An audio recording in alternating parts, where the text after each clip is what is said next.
এলা আমি চিন্তা করি সান এই হাবু আর সিমির মতো দুস্থ গলাইও ডিরেক্টর আলাদা করে রুম দিছে।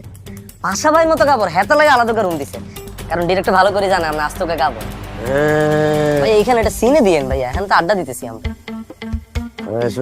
এই শিমুল ভাইয়া উনি কেন এখানে? কইতে পারি না তো ভাইয়া, কি লাইছেন?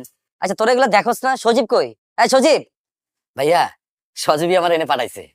ভাইয়া অমি ভাই কিন্তু কইছিল সিজন 4 এ আমার জেলখানা থেকে বাই করব, কিন্তু আমি তো অপেক্ষা করতে করতে সিজন 4 শেষ। ভাইয়া সিজন 5 আইতাছে, অমি ভাইরে কইয়া যেমনি পারেন জেলখানা থেকে বাই কইরা আমার সিজন 5 এ ঢোকানোর ব্যবস্থা করেন। হ্যাঁ তুই আমিরে কইস, আমিও কমনে ওরে যেন 5 এ ঢুকায়। বাবুর আমরা লাগেনি আমার ফরমাইশ এনে দিলেন, অমি ভাই লগে কি বলুম না বলুম এটা আমার ব্যক্তিগত ব্যাপার।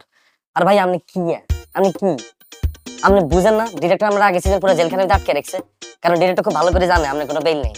আপনাদের সিজন 5 এ ঢুকাইলে কোনো ইম্প্যাক্ট পড়তো না, কারণ আপনাদের দেখি দর্শক হাসতো না। ভাইয়া আমি যদি সিজন 5 এ ঢুকি না, কত মজা হইব, কত ভয় দেখাইতে পারবো।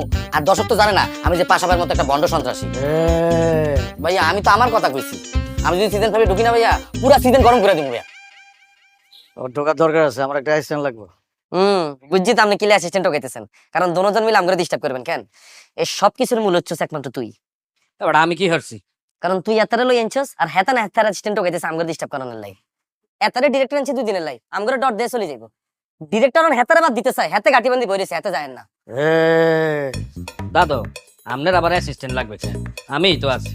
আরে বেটা ও যেটা পারবো তুই ওটা পারবি না। দাদু আমি সব পারবো। পারবি না, তোর চরিত্রে ঝামেলা আছে, সবকিছু তোরে দিয়ে হইব না। ভাইয়া এত কিছু বুঝি না, রাইতের বেলা কেউ আমগো রুমে থাকতে দিত না।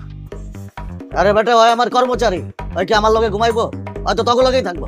আরে ভাইয়া এক রুমে আমরা দুইজন গাদাগাদি করে থাকি, রাইতটা গন্ধে ঘুমন যায় না, তার মধ্যে হেরে কোন না রাখবো আমরা। না না ভাইয়া আমগুলোকে থাকতে